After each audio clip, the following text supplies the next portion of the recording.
Hey guys, what's up? It's Trevor Navarre, and today we're changing the hub motor on the Razor XLR100. This is an easy process. It should take you approximately 20 minutes from start to finish. You'll need the following tools: a Phillips screwdriver, a 13mm wrench, and a small pick for depinning the plug. This process can be completed in 4 easy steps. Step 1, remove the battery. Step 2, remove the hub motor. Step 3, install the new hub motor. And Step 4, reinstall the batteries. Remember when working on electric products to turn the power switch off before getting started. Let's go ahead and get started with step number 1, removing the batteries. There are 6 screws securing our deck plate on. We're going to take our Phillips screwdriver and remove these.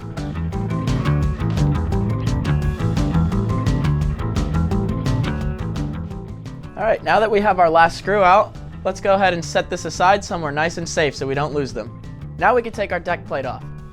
We're going to lift straight up and set it aside. There are 2 screws holding in the battery strap. Using our Phillips screwdriver, we're going to go ahead and remove those.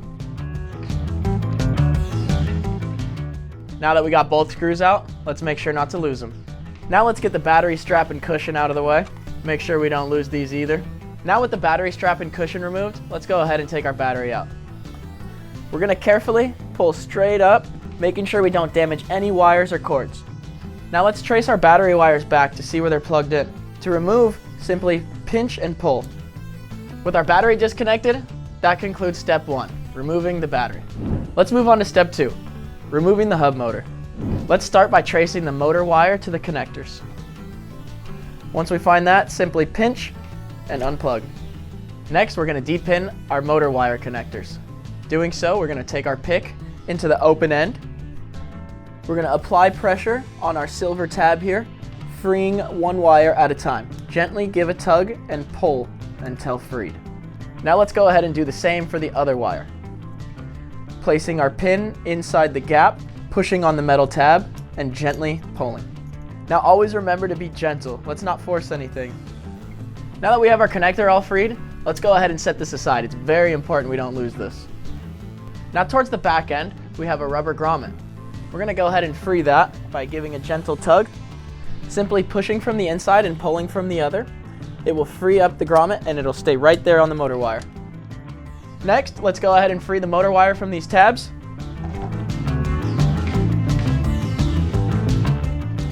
Now that we have the motor wires free from the tabs, simply pull straight back and remove the grommet. There are 2 screws securing our hub motor. Using our Phillips screwdriver, we're going to remove these.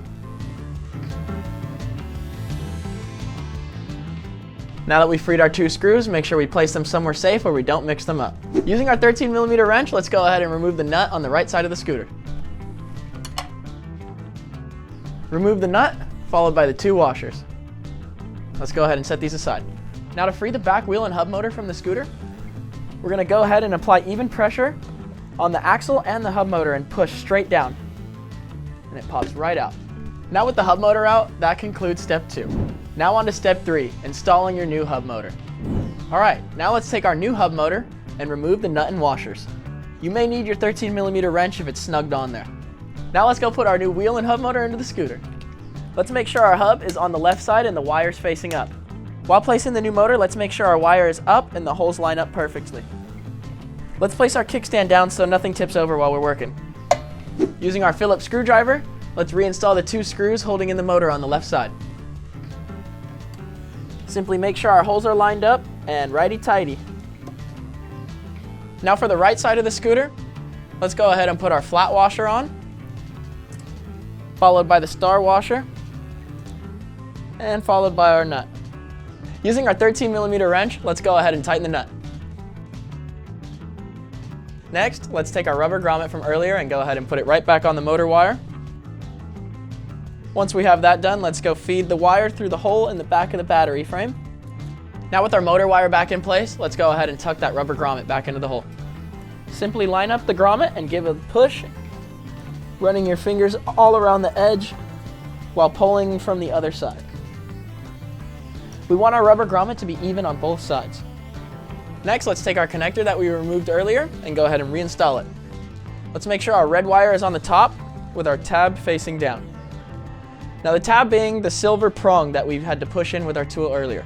Just go ahead and slide that in until we hear a click and give a nice tug to make sure we're in place.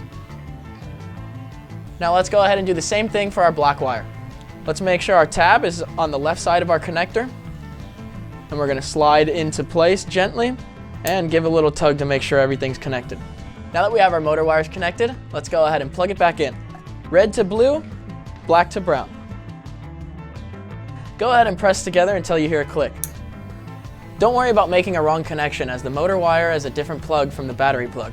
Now that we have our motor wires connected, that concludes step number 3, reinstalling the hub motor. Now let's move on to step number 4, reinstalling the battery. Let's start by putting our battery back into the scooter. We're going to make sure our terminals are facing the back of the scooter and our wires coming out of the battery are facing the left side. Be very careful and take your time placing the battery so we don't pinch any wires. Now that we have the battery in place, let's go ahead and simply put our connectors back together. Let's push until we hear a nice click. Perfect. Once everything's connected, let's go ahead and tuck the wires behind the battery so that way nothing gets pinched. Now that we have our wires out of harm's way, let's go ahead and take our battery cushion and battery strap. Put them back in place. Your cushion should have a nice groove. Let's go ahead and line that back up with how it was and put the bar right over top.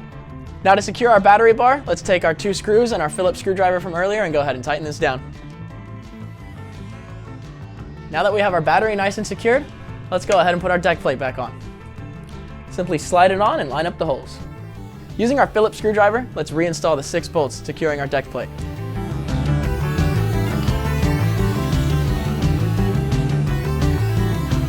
All right, now that we have our deck plate on and secured, that concludes step number 4 in the process of changing the hub motor on the Razor XLR100. I hope you found this video helpful and informative, and if you have any other questions, contact customer service at razor.com. My name's Trevor Navarre. Now get back out there and start having some fun.